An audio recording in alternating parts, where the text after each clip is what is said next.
Pero do you see yourself ending with Rico?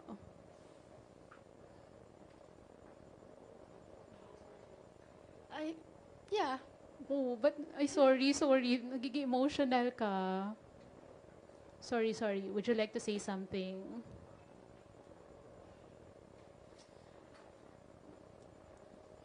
Can we request for tissue paper, please? Yes. Thank you. Yes, I will get it from here. Okay. Maurice, have some. There.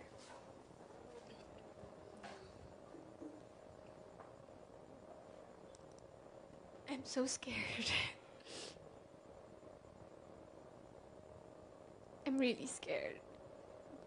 Dami kasing tanong about him and I'm tired of smiling and nodding.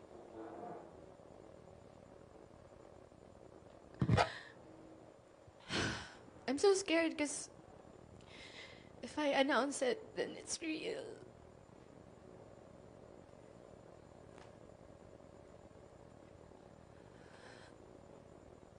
But yeah, Rico and I are over.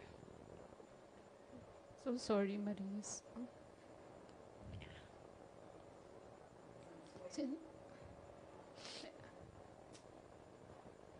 Okay lang bang mag-share ka, Maris? Kasi parang emotional ka.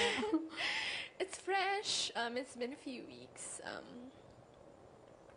Loneliest, emptiest weeks I've ever experienced in my life. Yeah. So, I know, may pinagdadaanan ka nga. Pero paano ka nagko-cope up ngayon? Nanonood lang ako ng Bluey. Ayun lang. Well, walang nagtanong, but, nangyari? Oo. Well, wala akong short answer for it. Um,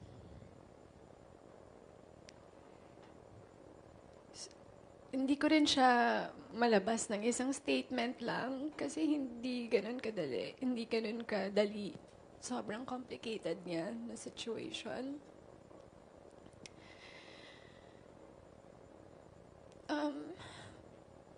Rico and I, our universe was so beautiful.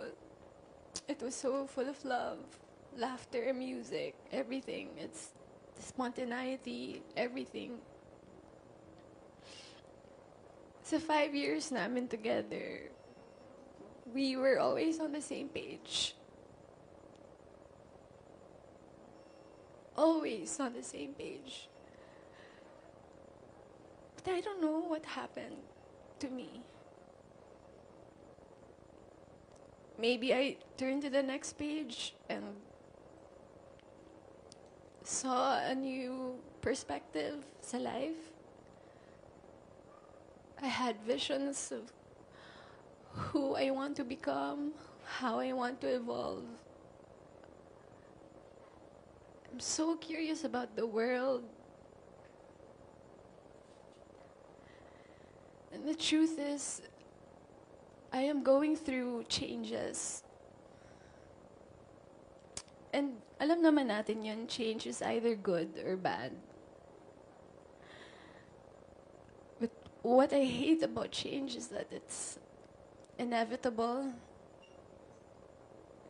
Di mo siya matatakasan. And wala ka nang ibang gawin kundi you have to face it and confront it. Because it's been in the back of my head. So yeah, I told Rico about it. I told him my problems, my issues sa buhay. And he took it like a man. He took it like a man.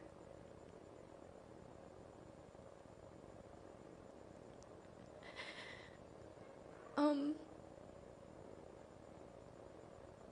It was a very difficult talk because I love him so much. I love him and he loves me, but I have so many questions about my life and how will I go on sa buhay with him when I have so many questions about me, my sense of self. It was so difficult. But it was a very polite separation. Up to the very end of our relationship, it was still full of love, full of understanding. Enrico is one of a kind.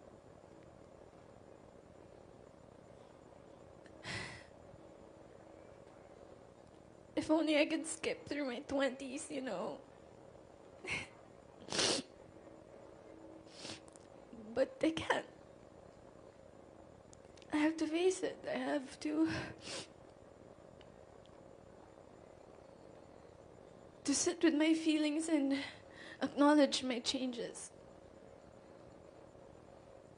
Ayun lang. Ako, sorry to hear that, Maris, no?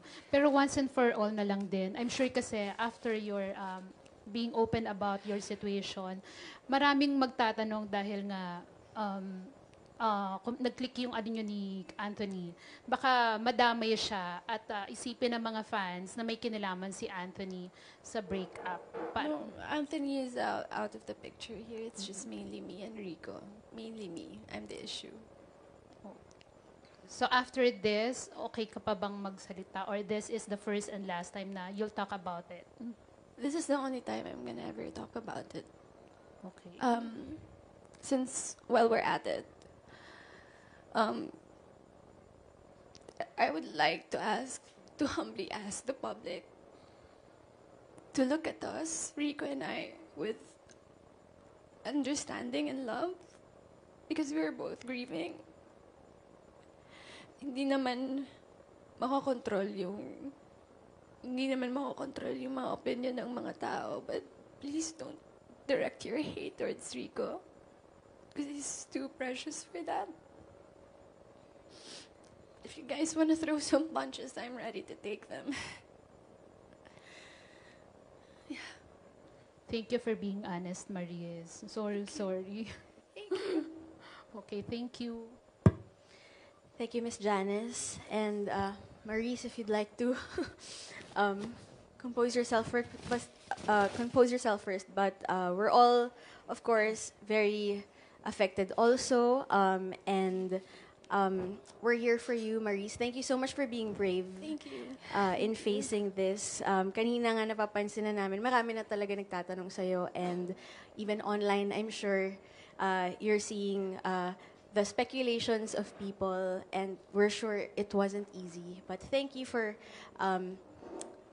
saying that statement here.